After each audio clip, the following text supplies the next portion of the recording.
I'm Ben O'Messi. I'm a senior enterprise sales engineer with Mixpanel.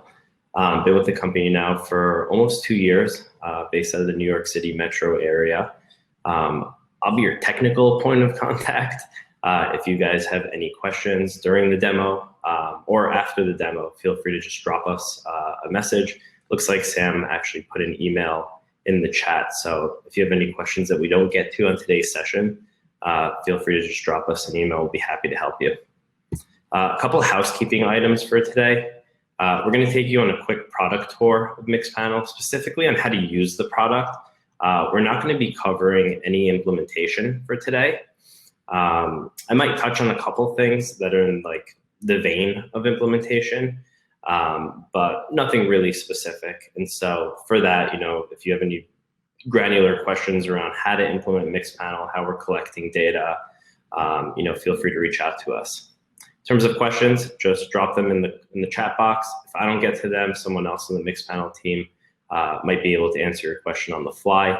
And I'll also leave some time at the end of the session to do some Q&A, where if you want to hop on video, you're more than welcome to, and we can kind of answer your questions live. So we are going to move into the product demo now. Where we're going to start out with Mixpanel is kind of like a day in the life. So, for those of you who haven't heard of Mixpanel, we are a product analytics tool. So if you think about, about 10 years ago in 2010, the primary tools that were being used in the market for understanding how people are using your products were Google Analytics and Adobe Analytics. Although they are pretty prominent in today's analytics world, they were kind of falling short back in 2010. And that's when the original founders of Mixpanel decided, hey, I think it's time for us to build something that's more around the behaviors of users. Because in 2010, that's when the app stores started getting popular. And they started realizing page views and sessions just weren't necessarily cutting it. And that's when they decided, hey, we need to build a platform that's more product focused and allows you to send specific events to the platform to conduct analysis. And so when we think about a day in the life of a product manager, or UX person, a UI person, someone in support, we generally start our day out by, opening up our Gmail, going through a couple emails quickly, checking if there's anything urgent. Then we open up our calendar, kind of take a look at what's happening for the day, what things we need to prepare for. Then the next tab we see a lot of people open is Mixpanel, primarily the dashboard. And your dashboard is where you'll be able to actually track all of your KPIs and understand, what's going on in your business. Is there anything you should attend to? Are there any dips or spikes that you need to pay attention to, or do some digging into? And so the platform that we'll be covering today is a fictitious company called MeTube. So think of it just like YouTube.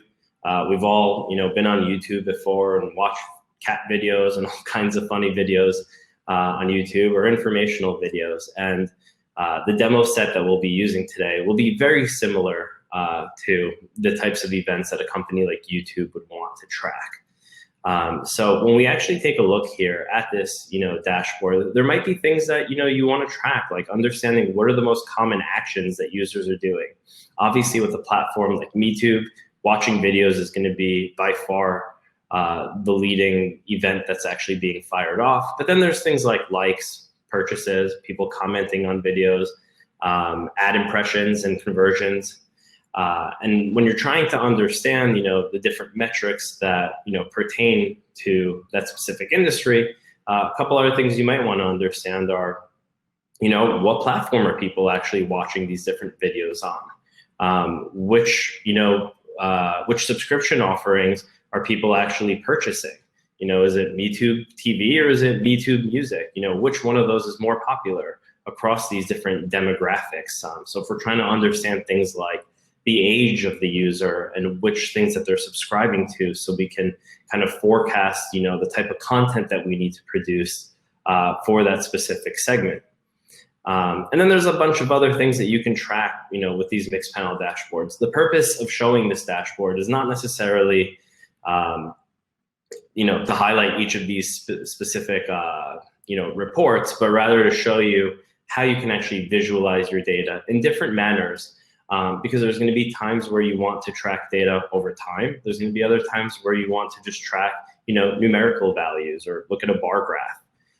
Mixpanel's dashboarding capabilities are super powerful, and it allows you to not just create your own dashboards for yourself, but you can create team dashboards as well as set up an email digest. So for those people who have members on their team who are not particularly interested in logging into the platform, you can set up an email digest where they'll get these reports right to their inbox at whatever cadence you set it up to. Now, the one thing to focus on when talking about Mixpanel is that everything is deliberately planned. We're not an auto capture tool. We don't just drop an SDK and we just start collecting all your data. Mixpanel only has a couple default things that will capture when you're using our SDKs. Primarily, they're going to be things like the device type, your screen height, just really, really basic information about the user's device. That being said, we do see here that we have a name and an email. Depending on your industry, you may want to not send PII or PHI to our platform, and that's totally doable. We work very heavily in the healthcare and financial sector. So it's very common that customers will prevent sending that information to us. And when we actually look at this specific page, the very core of how Mixpanel collects data is around a specific user. And so on the right side of the page, you have an activity feed.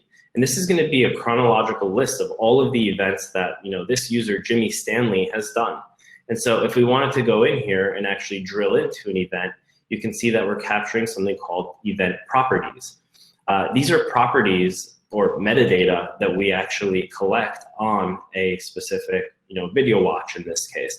And these are, once again, deliberately planned and implemented by whoever is in charge of actually implementing Mixpanel. And when you actually drill into something like a watch video, you can see things like the number of subscribers, the number of views that video has.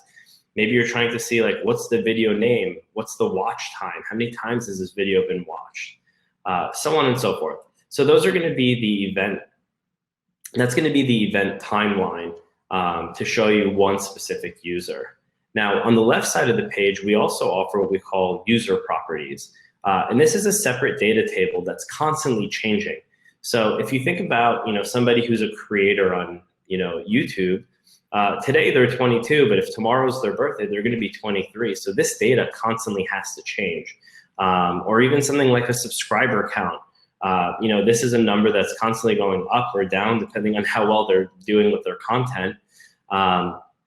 And you're going to see that these numbers will reflect the most current state of that user. Whereas on the right side of the page, these events are things that have happened in the past and they cannot be changed. The reason this is important is because as you're going out to build cohorts of users or groups of users, you can actually key into those specific values. And so if we wanted to create a user group for people who are, let's say, content categorizers, right? So people who are watching videos, subscribing to channels, and then they go on to actually create a playlist around that. That could be a really interesting segment for a company like MeTube to run analysis on, because these are people who are heavily engaged with the different features that the platform offers. And so if we wanted to go build out that cohort, we can say, hey, show me the users who watch a video at least 2 times in the last 30 days. But Mixpanel allows you to get really powerful with your cohort building. So you're not just confined to saying 2 times in the last 30 days, because those 2 video watches could be in the same day.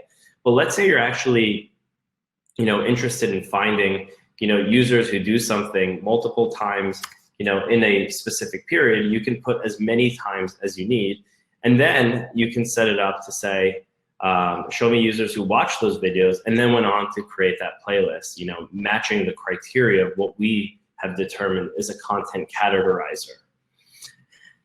One of the key functionality pieces here of Mixpanel that's super important to highlight is that we do offer a lot of flexibility around our conditional logic. And so, when you've added something like watch video, you can say that we want to find users who watch video and created a playlist, or you can create a sequence of events and say, show me users that watched the video and then immediately went on to create a playlist. And that logic in itself is very specific, and we're the only tool in the market that allows you to create a sequence of events when actually creating cohorts of users.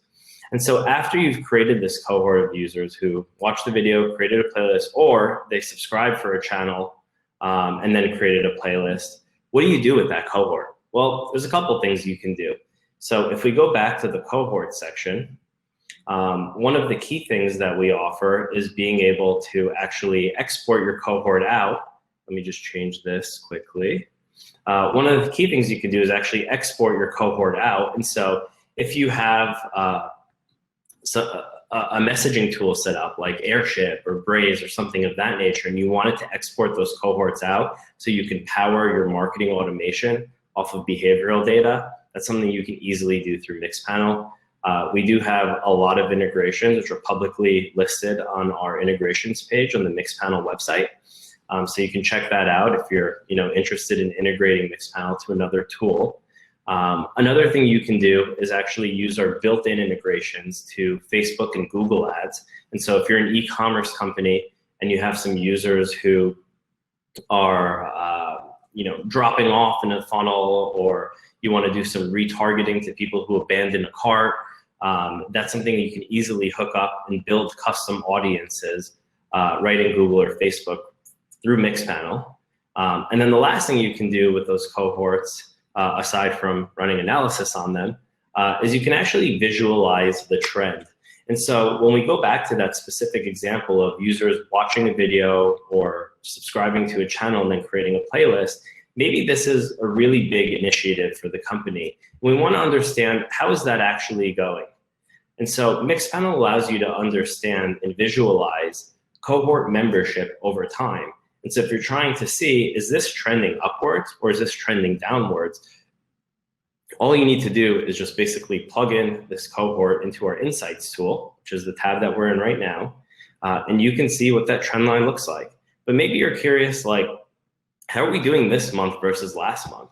And so you can just click on compare to previous month, and you can see what the trend lines look like. And you can understand quickly and easily what user growth looks like for this specific cohort. I'm just going to pause there to check the chat here. Do we have any questions? Looks like Bobby is handling it. Thank you, Bobby. And so we will jump back here into the product demo.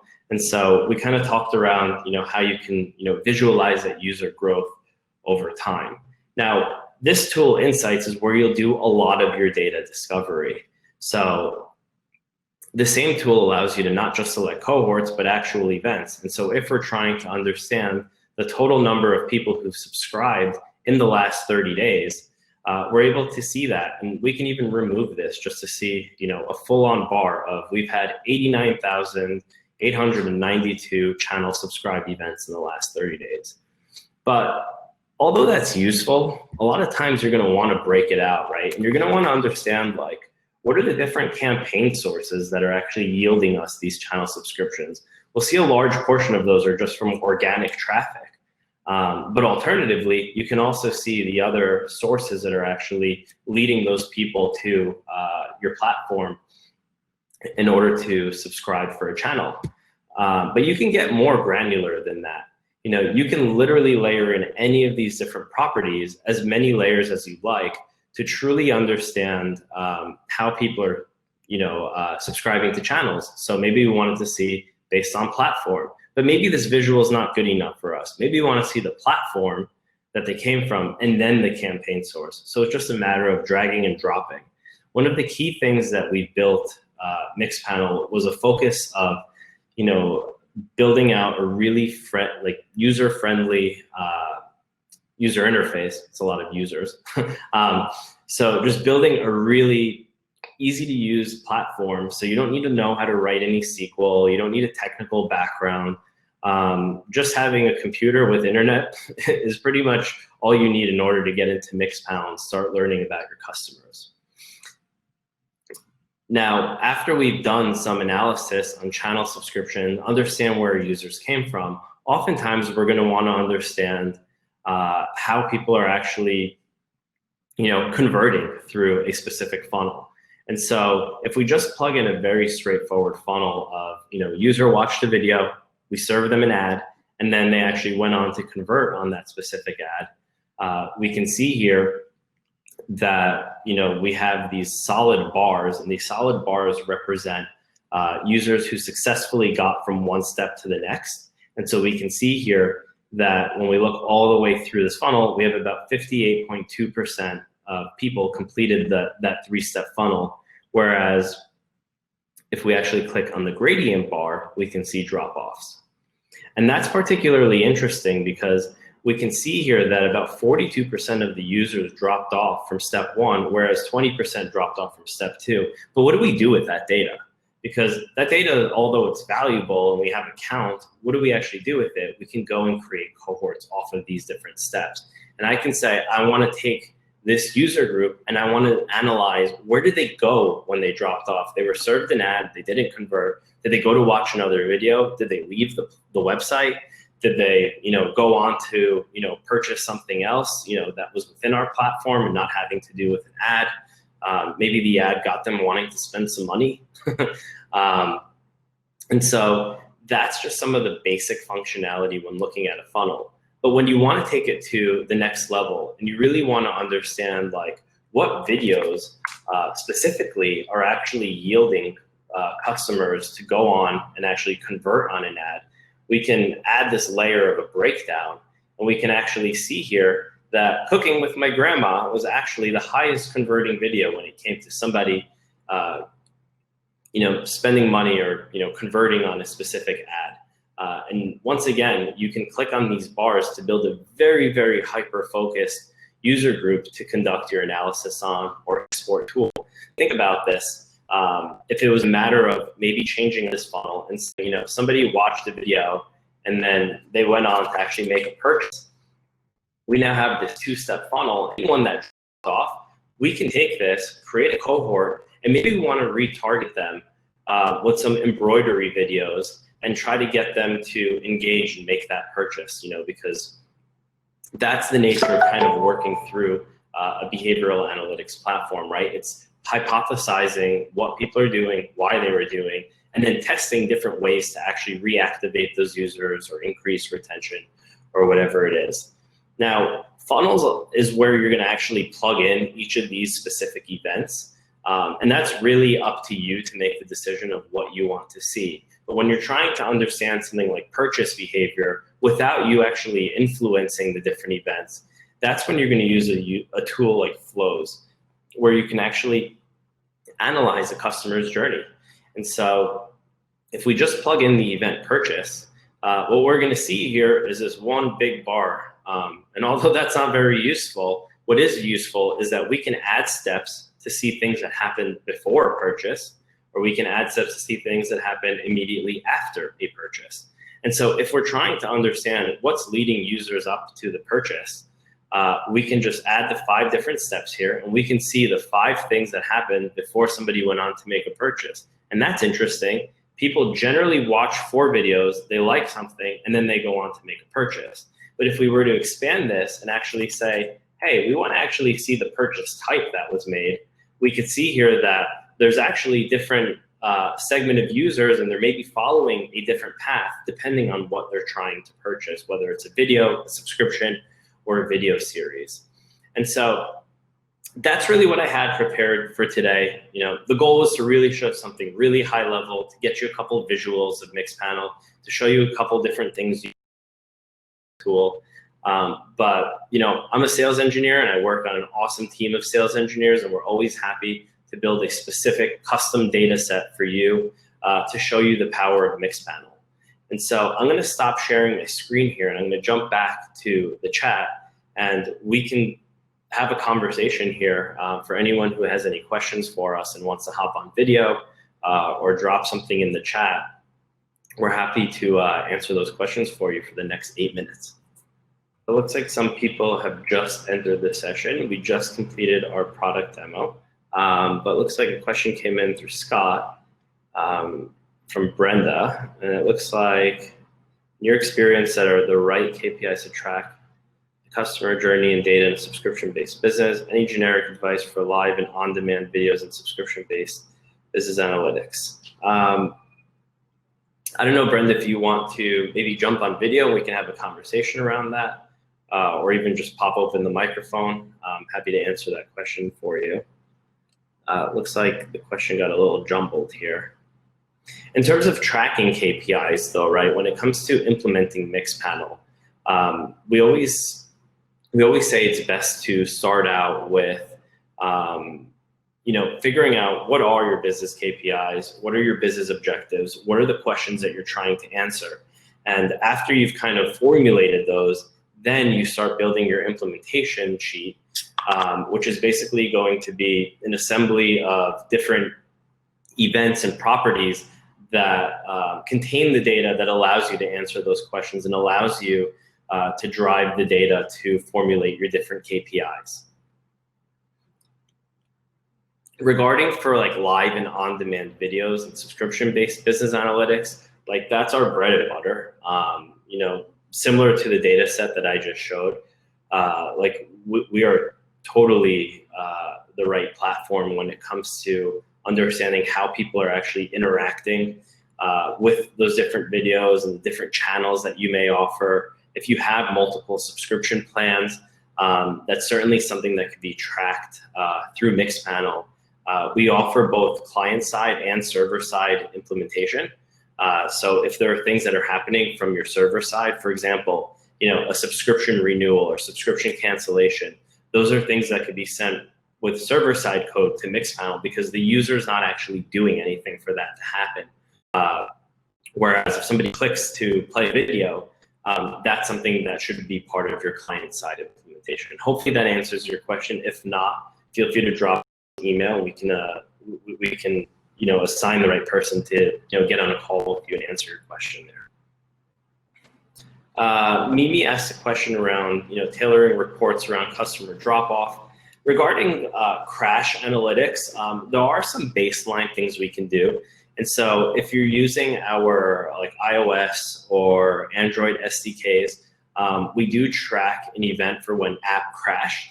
And that's something that's automatically tracked. I have worked with some companies that have sent us some more granular data, so not just like the generic ones of the app crash, but have sent us additional data around what was the error message, what was the error reason, was it something around the Bluetooth disconnected or the Wi-Fi disconnected, or there's an issue with like a memory overload. So those are things that I have seen customers send to Mixpanel and use to perform some crash analytics.